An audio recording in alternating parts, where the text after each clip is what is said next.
Hi welcome to all. നമുക്ക് fixed capital മെത്തേഡിൽ മറ്റൊരു ക്വസ്റ്റ്യൻ ചെയ്തു നോക്കാം. ക്വസ്റ്റ്യൻ ഒന്ന് നോക്കാം. Anil and Sunil are entered into a partnership contributing ₹1 lakh and ₹1,50,000 respectively.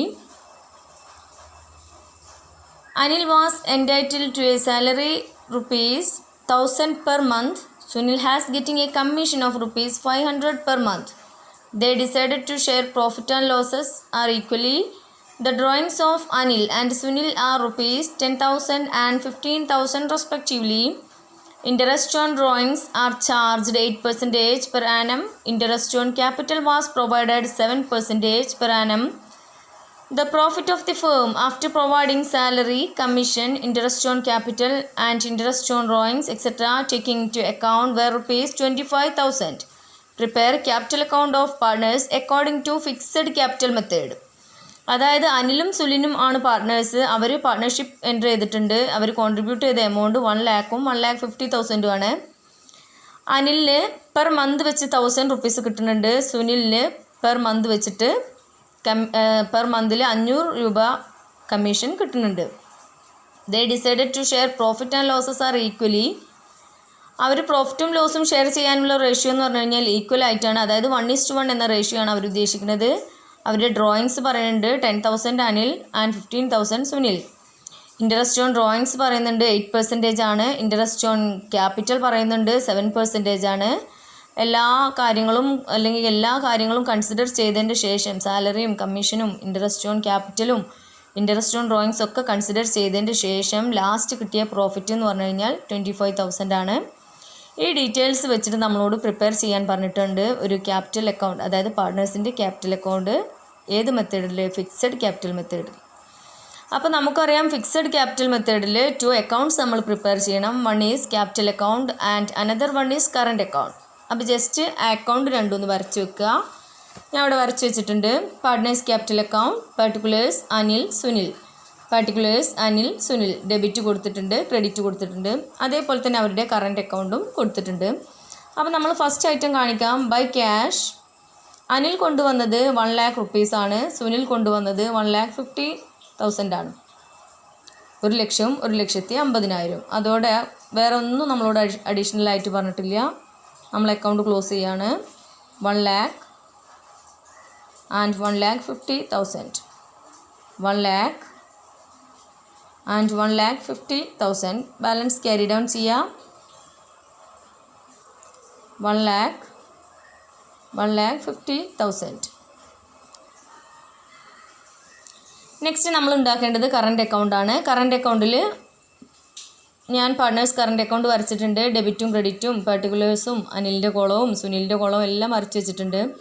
നമ്മൾ ഫസ്റ്റായിട്ട് എഴുതേണ്ടത് ബൈ സാലറി. ആർക്കാണോ സാലറി ഉള്ളത്, അനിലാണ് നമ്മളോട് പറഞ്ഞിട്ടുള്ളത് 1,000 പെർ മന്ത്, അതായത് ഒരു മാസത്തിന് ₹1,000. അപ്പോൾ 12 മന്തിന് അതായത് 12 മാസത്തിന് നമ്മൾ എത്ര കൊടുക്കണം? ₹12,000 കൊടുക്കണം. പിന്നെ സുനിലിന് നമ്മളോട് പറഞ്ഞിട്ടുണ്ട് കമ്മീഷൻ ഉണ്ട്. സുനിലിന് നമ്മളോട് പറഞ്ഞിട്ടുണ്ട് കമ്മീഷൻ ഉണ്ട് 500 പെർ മന്ത്, അതായത് 12 മാസം ₹500 വെച്ച് കൊടുക്കണം. അപ്പോൾ നമ്മൾ എത്രയാണ് കൊടുക്കുക? സുനിലിൻ്റെ കുളത്തിൽ ₹6,000 കൊടുക്കണം. അതായത് 500 × 12. നെക്സ്റ്റ് നമ്മളോട് പറഞ്ഞിട്ടുള്ളത് ഇൻട്രസ്റ്റ് ഓൺ ക്യാപിറ്റൽ നമ്മൾ കൊടുക്കണം. ഇൻട്രസ്റ്റ് ഓൺ ക്യാപിറ്റൽ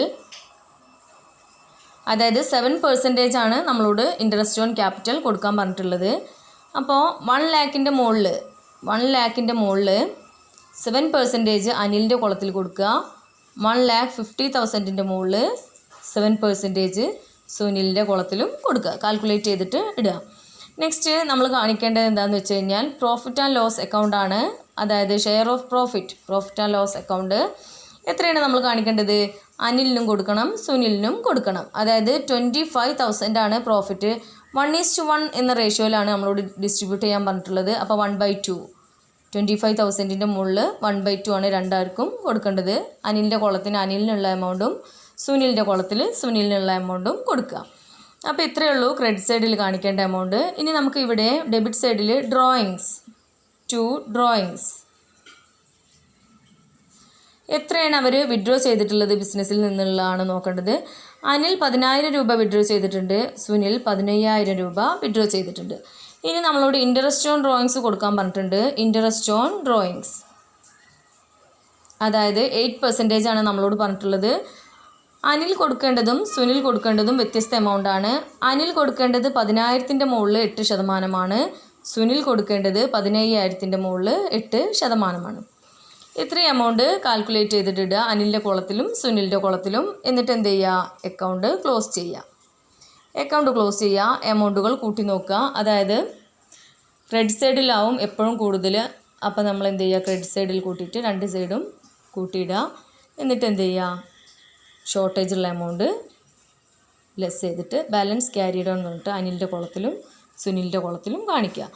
അപ്പോൾ ഇത്രയുമാണ് ഈ ഫിക്സഡ് ക്യാപിറ്റൽ മെത്തേഡിൽ നമുക്ക് പ്രോബ്ലം ചെയ്യാൻ അല്ലെങ്കിൽ സോൾവ് ചെയ്യാൻ സിമ്പിളാണ്. അതിൻ്റെ ഫോർമാറ്റ് ഒന്ന് മനസ്സിലാക്കി വെച്ചാൽ മതി. അല്ലെങ്കിൽ ജസ്റ്റ് ഇൻകംസ് നമ്മൾ ക്രെഡിറ്റ് ചെയ്യും, എക്സ്പെൻഡിച്ചേഴ്സ് നമ്മൾ ഡെബിറ്റ് ചെയ്യും. പാർട്ട്നേഴ്സിന് ഇൻകം ഏതൊക്കെയാണോ പാർട്ട്നേഴ്സിന് എക്സ്പെൻഡിച്ചർ ഏതൊക്കെയാണോ എന്ന് നമ്മൾ ജസ്റ്റ് ഒന്ന് കൺഫേം ചെയ്ത് വെക്കുക. Interest on capital, salary, commission, profit, share of profit അതൊക്കെ പാർട്ട്നേഴ്സിന് ഇൻകമാണ്. എന്നാൽ ഡ്രോയിങ്സ് അവർ പിൻവലിച്ച തുക അവർ കമ്പനിയിലേക്ക് അല്ലെങ്കിൽ ഫേമിലേക്ക് നൽകണം. അതേപോലെ തന്നെ അതിൻ്റെ ഇൻട്രസ്റ്റും നമ്മുടെ ഫേമിലേക്ക് നൽകണം. അപ്പോൾ അത് അവർക്ക് എക്സ്പെൻഡിച്ചറാണ്. അപ്പോൾ പാർട്ട്നേഴ്സിന് ഇൻകം ഉള്ളത് മുഴുവൻ നമ്മൾ ക്രെഡിറ്റ് ചെയ്യുകയും പാർട്ട്നേഴ്സിന് എക്സ്പെൻഡിച്ചർ ഉള്ളത് മുഴുവൻ നമ്മൾ ഡെബിറ്റ് ചെയ്യുകയുമാണ് ചെയ്യുക ക്യാപിറ്റൽ അക്കൗണ്ട് ഉണ്ടാക്കുമ്പോൾ. അപ്പോൾ ജസ്റ്റ് ഈ ഫിക്സഡ് ക്യാപിറ്റൽ മെത്തേഡിൽ 2 പ്രോബ്ലം നമ്മളിപ്പോൾ സോൾവ് ചെയ്തിട്ടുണ്ട്. ഒന്നുകൂടി വീണ്ടും റിപ്പീറ്റ് ചെയ്ത് നോക്കുക. ഓക്കെ.